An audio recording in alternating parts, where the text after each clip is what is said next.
Hello everyone, welcome to another video. My name is Jeffrey McIntosh and I produce videos around everything related to Pu-erh tea. So today we'll be talking about a unique subject. You may have noticed, if you've been watching this channel for a while, that I don't use a strainer. Now why in the world is that? Well, I will tell you, it is intentional. So before we get into it, if you've been watching this channel for a while, you like this content, it really does help us out if you give us a like, subscribe, so don't forget to do that. You can also join this channel and get access to all kinds of unique emojis when we do public live streams. We do a live stream every few months and we release a new video on the 1st of every month. So, got my water, it's all boiled, ready to go. I got some tea in my gaiwan. And first I just kind of want to demonstrate with you how I usually brew tea, because I don't have a strainer. And now, when I first got into tea, I will say that I did use a strainer with all the teas I drank. But I never really questioned why I use a strainer, why do other people use a strainer. It's just what everyone did. Every shop I went to, every person I shared tea with had a strainer. It just seemed like a part of the whole tea ceremony. It wasn't until later, when I started to question everything else, from Teaware to quality to the raw material of the tea I'm drinking and where it was from, that I started to change my technique of tea preparation. And now, I don't use a tea strainer, and that's very intentional. So of course, the purpose of a strainer would be to filter out any type of sediment or particles you don't want in the tea liquid. Now, with white teas and green teas and maybe oolong teas and black teas, some of these teas do have a particularly large amount of little particles or tea hairs or other types of fannings that you would need to filter out. Especially if maybe it wasn't of the highest quality loose leaf tea, maybe it's chopped up, then of course you'll need a filter. But for Pu-erh, the reason I don't use a filter is purely for education. And I also believe there's an aspect of kind of that metal interaction with the liquid can maybe change the taste profile, though that might be a bit extreme. That is something to at least consider. Maybe that metal or the material you're using for that strainer could affect the taste profile of the tea. But that's not really the main reason why I don't use a filter.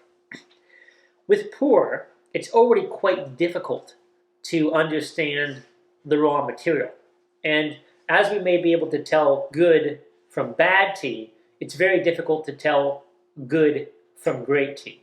So in order to really understand that difference, you really need all the information you can get your hands on. And so with a pour, I've mentioned this before with raw and ripe pours, when you pour it out, even on the wash, the liquid should be very clean and have clarity to it. What does that mean? It should have translucency in the color. Now, some ripe teas can be particularly dark, but they should still be translucent like a good red wine, right? Cloudiness, opaqueness would be undesirable characteristics. And sometimes with a filter, if a tea maybe is a little opaque or cloudy, you might be able to filter that out with a fine strainer to produce a translucent, relatively clean liquid. So it could almost trick you, right? Making this tea appear more clean than it actually is. So that's the first reason. I want to know if the tea by itself, without any additional help of a strainer, is very translucent, clean, and has a lot of clarity.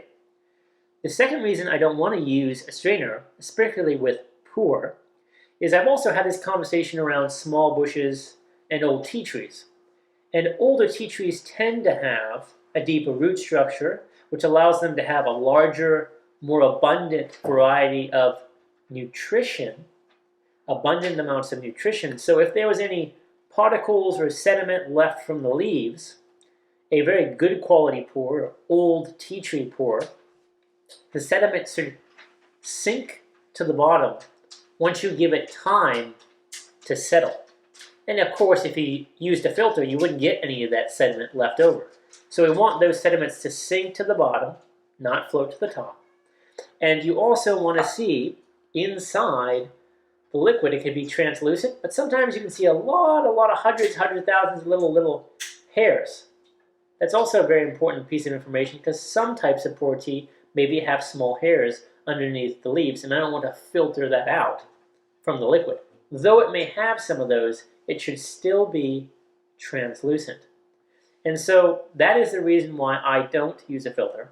And then after a number of times, I've actually become quite used to not using a filter. So I've gotten a little better at holding my gaiwan, making sure that gap is a little bit smaller, and doing most of the filtering through my gaiwan. And then I get just enough small material where I can really learn about the tea.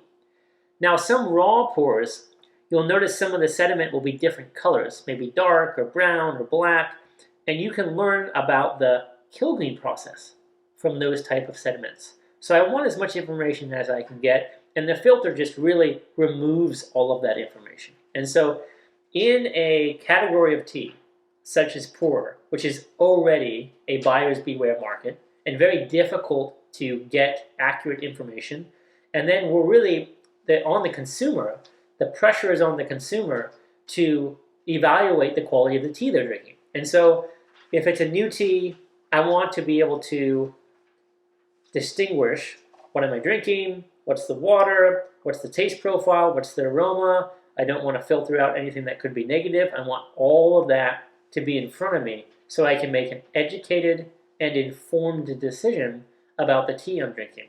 And I think as you get more accustomed to this way of brewing tea without a strainer, one, it's one less item on your tea table. I love simplicity. But I also feel like you'll just be a little bit more connected with the tea. The whole process, the brewing, the drinking, the sharing. You'll be more attentive when brewing tea because you kind of just can't be a little maybe haphazard and pull some chunks of tea leaves into your filter, right? You're going to have to be a little more mindful when brewing the tea. One additional comment on quality. With pu-erh, not only do you not want opaqueness or cloudiness, you also don't want any kind of strange oil-like or strange colors on top of the liquid. It should be very, very clean and translucent. So I do hope this video was helpful in giving you a different way of thinking about how to prepare tea, but also evaluate tea. So next time you sit down, maybe try to brew tea without the filter. Let me know what you think. Also, let me know what types of filters you use. How do you brew your tea at home? Go ahead and post those in the comments below. I'd love to hear from you all. And, of course, I wish you all have a wonderful, good cup of tea to drink, and we'll see you in the next video.